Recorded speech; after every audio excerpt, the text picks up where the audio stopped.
할렐루야. 모두 영상으로 구시기도에 참석하고 계신 우리 모든 성도님들을 예수님의 이름으로 사랑하고 환영합니다. 이 시간 우리의 아바 아버지 되시는 살아계신 하나님을 의지하는 마음으로 함께 이 찬양을 고백하며 주 앞에 나아가십시다.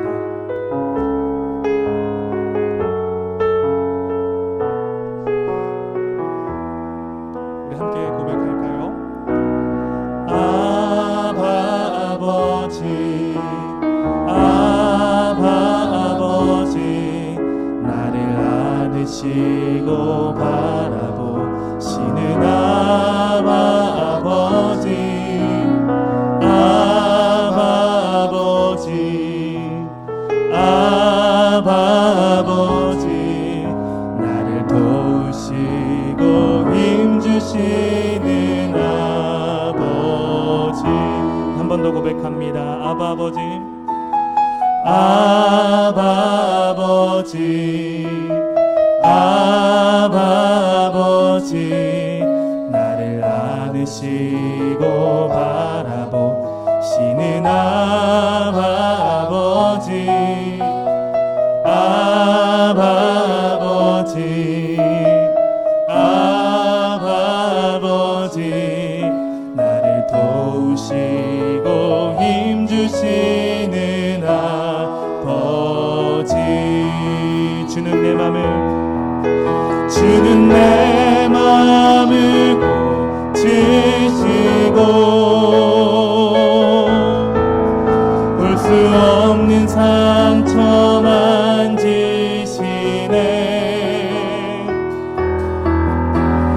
나를 아시고 나를 이해하시네.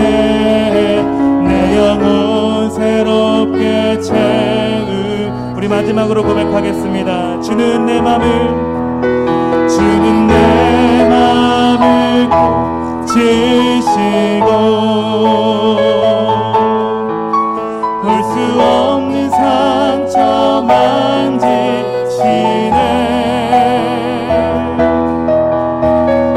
나를 아시고 나를 이해하시네. 내 영혼 새롭게 세우시네.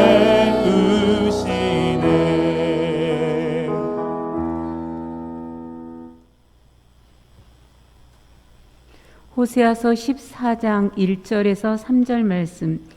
이스라엘아, 내 하나님 여호와께로 돌아오라. 내가 불의함으로 말미암아 엎드러졌느니라. 너는 말씀을 가지고 여호와께로 돌아와서 아뢰기를, 모든 불의를 제거하시고 선한 바를 받으소서. 우리가 숫송아지를 대신하여 입술의 열매를 주께 드리리이다. 우리가 아수르의 구원을 의지하지 아니하며 말을 타지 아니하며 다시는 우리의 손으로 만든 것을 향하여 너희는 우리의 신이라 하지 아니하오리니 이는 고아가 주로 말미암아 국류를 얻음이니라 할지니라. 아멘. 할렐루야. 오늘 하루도 하나님의 국률과 은혜로 여러분 마음과 생각을 지켜주신 줄 믿습니다. 오늘도 호세아서를 같이 묵상하겠습니다. 오늘은 14장, 이제 마지막 장을 저희가 묵상하게 되는데, 하나님의 은혜로 저와 여러분에게 하나님의 은혜가 임하여 깨달아지고 기도의 제목이 생기는 믿음의 이 시간이 되기를 바랍니다. 호세아서 말씀이 참 이해하기가 어렵죠. 그러나 이 말씀은 하나님의 불붙은 사랑에 대한 이야기를 하고 있습니다. 호세아는 하나님의 마음을 조금이나마 이해한 그런 선지자가 그렇게 그 하나님 앞에 불붙은 하나님의 마음으로 이스라엘 백성들에게 예언하는 그 사랑의 서신서가 바로 호세아서가 되는 것입니다. 오늘 본문 1절의 말씀을 보세요. 이스라엘아, 내 하나님 여호와께로 돌아오라. 내가 불의함으로 말미암아 엎드러졌느니라. 그래요. 하나님은 이스라엘아 이렇게 다정하게 부르고 계십니다. 이스라엘의 이름이 어떤 이름입니까? 창세기 32장 이하에 보면 하나님께서 야곱과 언약을 맺으시고 그의 이름을 야곱이라 하지 아니하고 그의 이름을 이스라엘로 바꾸어 주신 그 사건을 우리가 기억하게 되는 것입니다. 야곱은 어떤 뜻이죠? 속인다, 그런 뜻이. 거짓말쟁이 뭐 이런 뜻입니다. 사기꾼 이런 뜻이에요. 그렇지만 이스라엘은 하나님과 더불어 겨루어 이긴 자라 하는 의미를 가지고 있는 아주 축복된 이름이 되는 것입니다. 야곱은 하나님의 열심으로 변화되었어요. 그렇죠. 저와 여러분도 하나님의 열심으로 변화된 것입니다. 약삭 빠르고 속이기 좋아하는 야곱, 그 야곱이 변화되어 성도가 되었는데 그 거룩한 이름이 바로 이스라엘이 되는 것입니다. 저와 여러분도 예수 믿어 이 세상의 죄인이 하나님의 거룩한 성도, 하나님의 자녀가 된 줄 믿습니다. 이처럼 이스라엘 백성들도 야곱과 같이 다 이스라엘 백성이 되었으니 너희는 이스라엘 백성이지 않느냐? 그러니 너희는 여호와께 돌아오라. 이것이 오늘 본문의 말씀이 되는 것입니다. 이것은 우리에게도 동일하게 적용이 되고 있어요. 저와 여러분은 예수 믿어 하나님의 자녀가 된 줄 믿습니다. 우리는 천사도 흠모할 만한 하나님의 자녀예요. 그러므로 그 죄의 자리에 머물러 있어서는 안 되는 것입니다. 속히 돌아오라는 거예요. 마땅히 돌아와야 하는 것입니다. 여러분, 그러므로 우리 주님은 매 순간마다 우리를 향하여 우리의 하나님께로 돌아오라고 은혜로 부르시는 분이 나의 구주, 나의 하나님이신 줄 믿습니다. 우리는 은혜의 반대길로 거슬러 가서는 안 될 줄 믿습니다. 성도가 살 길은 하나님께로 돌아가는 길이에요. 우리 주님의 길과 함께 동행하는 것입니다. 우리 주님이 가시는 그 길을 함께 걸어가는 거예요. 그래야만 우리의 인생이 복되고 형통하고 하나님의 은혜의 복을 받게 되는 줄 믿습니다. 그러므로 이스라엘이 하나님께로 돌아가기 위해서는 가던 길을 멈춰야만 하는 것입니다. 돌이키기 위해서는 가는 길을 멈춰야 하는 거예요. 그런데 가는 길을 멈춘다 하는 이 이야기는 어떤 뜻이냐? 먼저 선행되어야 할 것은 내 잘못을 인정하기 때문에 그 자리에서 멈춰 서는 것을 이야기하는 것입니다. 보십시오. 회개의 첫 번째 단계는 내 죄를 인정하는 것입니다.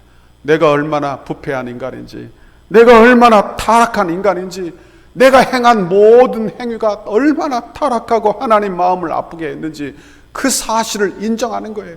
그리고 그 인정한 그 자리에서 돌이키는 저와 여러분의 신앙생활이 되기를 바랍니다. 그러면 어떻게 돌아와야 합니까? 2절을 보세요. 너는 말씀을 가지고 여호와께로 돌아와서. 그래요. 이 말씀은 자신의 죄악을 깨닫고 회개하는 자에게 하나님이 긍휼을 베푸시는데 그 긍휼을 베푸실 때 그 긍휼을 베푸시는 그 하나님의 말씀을 붙들어 돌아오라는 뜻이 되는 것입니다. 누가복음 15장에 보면 탕자의 비유가 나옵니다. 여기 보면 굶주린 탕자가 배가 고파 그런 생각을 하죠. 아버지 집에는 양식이 풍부한 품꾼이 얼마나 많은가. 내가 아버지께로 돌아가서 나는 이제 아들이 아니라 품꾼의 하나로 여겨주십시오. 이렇게 아버지를 생각하고 아버지께 돌아오는 것입니다. 아버지를 그렇게 알고 있는 거예요.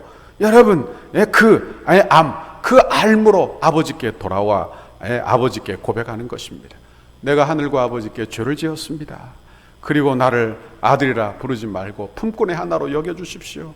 이렇게 겸손히 그렇게 아버지를 붙들어 엎드리자 아버지가 그에게 용서와 긍휼과 사랑을 베푸시고 그의 아들됨을 회복시키는 모습이 성경에 나오는 것입니다. 성도는 예수 이름으로 회개하고 돌이키는 거예요. 그래서 성도 되는 것입니다. 그런데 어떻게 돌이키느냐? 말씀을 붙들어 돌이키는 거예요. 하나님의 말씀에 여러분 돌이켜 회개하는 자를 여러분 하나님께서 깨끗게 하시겠다고 우리 주님 말씀하셨으니 그 말씀을 붙들어 주님 앞에 회개하는 것입니다. 그러므로 말씀을 붙든다는 것은 예수 그리스도의 십자가의 복음을 붙드는 거예요. 예수의 십자가의 복음, 그 말씀을 붙드는 것을 이야기한다. 그렇게 말씀드릴 수 있는 것입니다. 2절을 다시 한번 보십시오. 너는 말씀을 가지고 여호와께로 돌아와서 아뢰기를 모든 불의를 제거하시고 선한 바를 받으소서. 우리가 수송아지를 대신하여 입술의 열매를 주께 드리리이다. 그래요. 우리가 이게 무슨 말인가 잘 이해가 잘 되지 않죠. 이것은 의미적으로 이렇게 무슨 그 형상화된 이야기를 하고 있기 때문에 설교를 잘 들어보시기를 바랍니다. 여기 말씀을 붙들어 회개한다. 그렇게 말씀하고 그 다음에 그가 다 탄원의 기도를 하나님 앞에 드리고 있어요. 예, 말씀을 붙들어 하나님이 어떤 분이신지 알고 긍휼의 하나님이신 줄 알고 우리는 십자가를 붙들어 복음을 붙들어 주님 앞에 나와 회개합니다. 그리고 뭐라고 고백하느냐? 첫 번째로 이렇게 고백합니다. 모든 불의를 제거해 달라. 그렇게 고백하고 있어요. 모든 불의에서 불의를 제거해 달라. 내 죄를 인정하고 내 죄를 사해 달라. 그런 말씀이 되는 것입니다. 여러분, 그런데 구약 백성들은 한계가 있죠. 내 죄를 제거해 달라. 그렇게밖에 기도할 수가 없는 거예요. 그러나 그 제거의 근거를 그들은 알지 못하는 것입니다. 그러나 신약 백성인 우리는 그 제거, 우리의 죄를 제거하시는 그 죄의 제거의 근거를 우리는 알고 있는데 바로 우리 구주 예수 그리스도의 십자가의 죽으심인 줄 믿습니다. 그러므로 우리는 내 죄를 제거해 달라 기도하며 우리는 예수 그리스도의 십자가의 복음 앞에 무릎 꿇게 되는 거예요. 여러분, 그리고 그 죄 사함을 우리가 예수 안에서 받게 되는 줄 믿습니다. 로마서 8장 1절 2절 그러므로 이제 그리스도 예수 안에 있는 자에게는 결코 정죄함이 없나니 이는 그리스도 예수 안에 있는 생명의 성령의 법이 죄와 사망의 법에서 너를 해방하였음이라. 그랬어요. 여러분, 이 죄로 예수 그리스도로 말미암아 우리의 죄가 해결됨을 믿으시기를 바랍니다. 이제 호세아는 이스라엘의 죄가 제거해 달라고 기도하고 두 번째 간구를 하고 있어요. 선한 발을 받으소서, 선한 발을 받으소서 그래요. 히브리어 원어에 보니까 이 선한 발을 받으소서라는 말은 우리에게 선을 행하소서 이렇게 해석해도 되는 것입니다. 더 구체적으로 원어의 문자 그대로 해석을 하면 선을 취하소서 그리고 우리에게 선을 행하소서 이렇게 번역이 되는 것입니다. 여러분, 하나님은 우리의 죄악을 다 제거하십니다. 아멘. 예수 안에서 우리의 죄를 다 제거해 주시는 줄 믿습니다. 그러면 죄사함 받으면 깨끗한 마음이 되잖아요. 그런데 하나님은 그 마음을 빈 마음으로 내버려 두지 않으시는 거예요. 그리고 그 빈 마음에 하나님은 선한 의지로 우리에게 채워주시기를 원하시는 분이 나의 하나님이신 줄 믿습니다. 죄용서 하실 뿐만이 아니라 우리에게 성령을 주셔서 내 안에 선한 의지로 채우시는 분이 나의 하나님, 나의 구주이신 것입니다. 죄용서가 죄용서만으로 끝나지 않아요. 여러분, 죄용서 받은 우리의 마음 속에 선한 마음, 선한 의지, 선을 행할 선한 마음을 넣어주시는 분이 나의 하나님이신 줄 믿습니다. 여러분, 그러므로 죄를 회개하고 선한 마음으로 채움받으면 이제 결단이 나와야 되는 거예요. 결정이 나오게 되는 거예요. 본문을 보십시오. 우리가 수송아지를 대신하여 입술의 열매를 주께 드리리이다. 그래요. 죄용서 받고 새 마음으로 채움받으면 그것으로 끝나는 게 아닙니다. 새 마음으로 채움받은 성도들은 언제나 마음속에 소원을 품게 되는 거예요. 여기 송아지를 대신하여 입술의 열매를 주께 드린다. 이것은 그저 형식적인 회개만 하는 게 아니에요. 수송아지만 드리는 제사만을 하고 있는 게 아니에요. 우리의 입술의 열매, 삶의 열매를 하나님 앞에 드리는 것을 이야기하는 것입니다. 여러분, 사람은 은혜 받아 보답하는 삶을 살아야 할 줄 믿습니다. 하나님의 영광 위에 살고 싶은 그런 소원을 하나님이 각자 개인에게 선한 의지를 넣어주시는 거예요. 그러니까 내 안에 선한 의지를 넣어주어 그리고 그 선을 행하며 살도록 하시는 분이 나의 하나님이시라는 말씀입니다. 보십시오. 우리는 은혜 받아 그 이후의 삶이 어떻게 되어야 할지 우리에게 말씀해 주고 있는 것입니다. 3절에 보니까요, 이스라엘은 은혜를 받아 다시는 아수르를 의지하지 않겠다 합니다. 그리고 손으로 만든 것을 신이라 하지 않겠다 하는 것을 보게 되는 것입니다. 우리는 하나님의 은혜 받아 돌이키고 회개하여 새 사람으로 새 마음으로 복되게 하는 축복이 임하시기를 바랍니다. 오늘 하루도 은혜 받은 자로 성령과 함께 동행하는 삶을 사셨습니까? 신앙생활은요, 예수 믿고 교회 안에서만 하는 게 아니에요. 내 죄를 자복하고 돌이키는 삶을 살고 주님 내 안에 선한 의지를 주시는 성령님과 같이 동행하는 삶을 살아야 할 줄 믿습니다. 성령은 내 안에 오셔서 내 죄를 맑게 씻으실 뿐만이 아니라 내 안에 새 마음, 새 영을 부어주시는 거예요.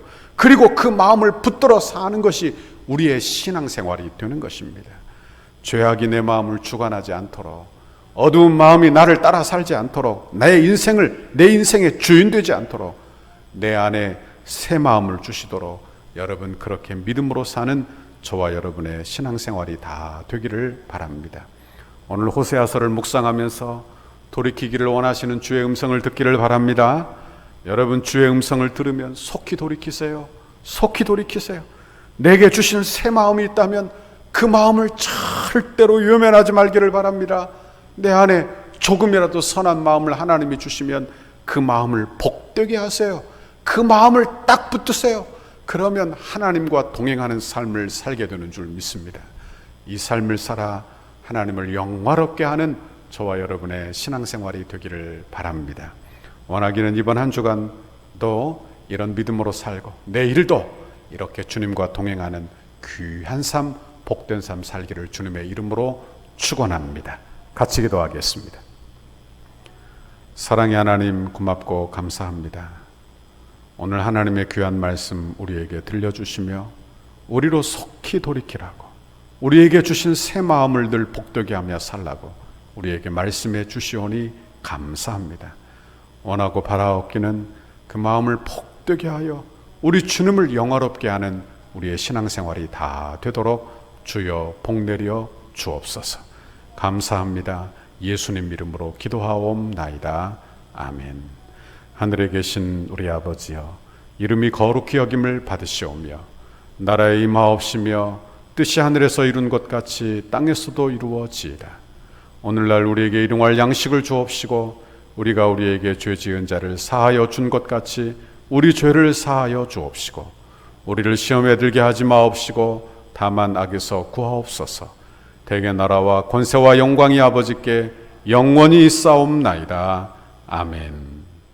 우리 교회를 향한 주님의 뜻을 이루소서. 성전 건축을 위한 공동 기도문을 읽고 함께 기도하도록 하겠습니다. 수요일 하나 되는 건축 과정을 위하여 13페이지입니다.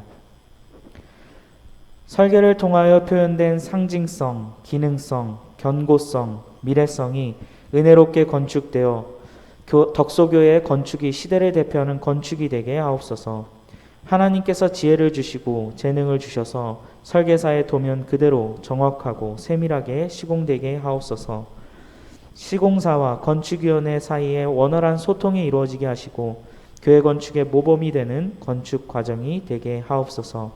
시공사를 통하여 진행되는 건축의 단계마다 그 분야에서 가장 신실하며 탁월한 전문가들을 붙여주시고 성령으로 하나 되어 최상의 팀워크를 이루게 하옵소서. 처음부터 끝까지 모든 과정에 하나님의 인도하심을 받는 시공사가 되게 하시고 한치의 어긋남과 흐트러짐이 없이 완벽하고 튼실한 건축 과정이 되게 하옵소서. 부살렐과 오홀리압처럼 정직하고 신실한 마음으로 공교한 기술과 예술성, 안전성으로 섬기는 건축 시공사가 되게 하옵소서. 세밀한 시공을 통하여 성전 건축이 덕소와 남양주를 대표하는 명품 건축이 되게 하시고 한국 건축의 새로운 모델이 되게 하옵소서. 공사하는 기간에 시공사가 하나님의 도우심을 간구하며 성실과 정직으로 공사를 맡게 하시고 특별히 하도급 업체나 인부에 이르기까지 좋은 사람들로 채워지는 은혜를 경험하게 하옵소서. 공사 기간에 시공사의 재정이 원활하게 하셔서 금전적인 어려움이 없게 하옵소서. 건축에 조금의 차질이 없도록 모든 건축 자재가 잘 준비되게 하시고 일기와 환경까지도 하나님께서 섭리하여 주셔서 물 흐르듯이 진행되는 건축이 되게 하옵소서. 시공 과정 중 건축에 대한 의견을 나누고 상황을 점검할 때마다 막힘없는 소통이 이루어지는 행정이 되게 하옵소서. 건축이 진행되는 동안 우리 교회를 통해 넘치는 은혜와 복을 받아 사업이 더욱 번창하게 하시고 기쁨으로 건축에 동참하는 업체 되게 하옵소서. 시공사의 모든 직원들이 성전 건축을 통해 하나님을 알게 하옵소서. 시공사가 교회를 건축하면서 더욱 많은 일거리가 생겨나게 하시고 교회 건축을 즐거움으로 감당하게 하옵소서. 토목, 구조, 기계, 전기, 냉난방, 조경, 음향, 영상, 조명 등 모든 분야가 잘 시공되어 정교함과 탁월함을 갖춘 건물로 마무리가 되게 하옵소서. 아멘.